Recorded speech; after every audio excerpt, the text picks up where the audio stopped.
फैसले पर ओवैसी ने सवाल उठाए हैं। एक और बड़ी खबर आपको बता दें, असदुद्दीन ओवैसी ने कहा कि यह फैसला निराश करने वाला है, जानबूझकर सही जांच नहीं की गई, इसी वजह से यह फैसला आया है। फैसले पर ओवैसी सवाल खड़े कर रहे हैं। असदुद्दीन ओवैसी का कहना कि यह फैसला निराश करने वाला है और जानबूझकर सही जांच नहीं की गई। किसने 6 लोगों को मारा, ओवैसी सवाल पूछ रहे हैं। फैसले पर ओवैसी ने सवाल खड़े किए और जांच को लेकर उनका सवाल। हमारे साथ अश्विन हमारे सहयोगी जुड़ रहे हैं इसी खबर पर। आइए सीधे उन्हीं के पास मैं आपको लिए चलता हूं, कुछ और जानकारी आप तक को पहुंचाएंगे। अश्विन, इस फैसले के महत्वपूर्ण बिंदु क्या हैं, क्या और जानकारी आपको मिल पा रही है, जरा दर्शकों को विस्तार से बताइए। देखिए, कई ऐसे मुद्दे हैं जिसे कोर्ट ने अपने फैसले देने के दौरान उसका जिक्र किया, जिसमें यूएपीए जो सैंक्शन हुआ था इस मामले में 2 बार सैंक्शन किया गया, लेकिन उसमें कई त्रुटियां पाई गई जिसकी वजह से यूएपीए इस केस में लागू नहीं हो।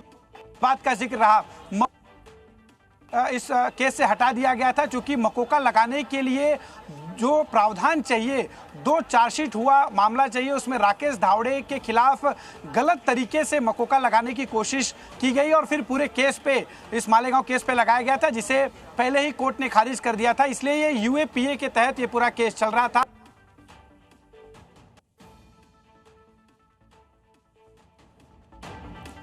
इस्तेमाल इस धमाके में किया गया था, ये बाइक साध्वी प्रज्ञा सिंह ठाकुर की थी, ये साबित करने में। ऑडियो में थोड़ी दिक्कत है, मैं दोबारा कोशिश करूंगा आपसे हम बात कर सके। रुक रुक कर आपकी आवाज आ रही है। अपने दर्शकों को बता दें अभी की बड़ी खबर है, ये देखिए तमाम वो लोग जो बरी किए गए हैं उनके नाम भी हम आपको सिलसिलेवार तरीके से बता रहे हैं। सुधाकर चतुर्वेदी ये भी बरी कर दिए गए, समीर कुलकर्णी इन्हें भी बरी कर दिया गया।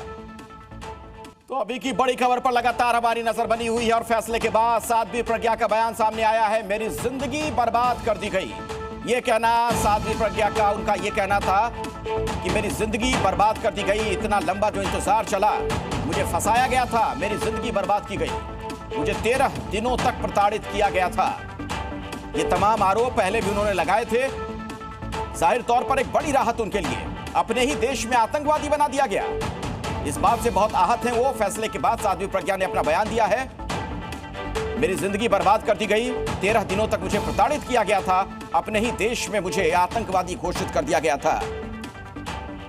तो 17 सालों तक अपमानित किया गया, ये गंभीर आरोप लगाया गया साध्वी प्रज्ञा की तरफ से। हालांकि पहले भी अपने पक्ष में ये बातें वो कहती रही हैं, लेकिन जाहिर तौर पर वो 7 आरोपी जो इस मामले के बनाए गए थे, उनके लिए आज का दिन बहुत बड़ी राहत लेकर आया है।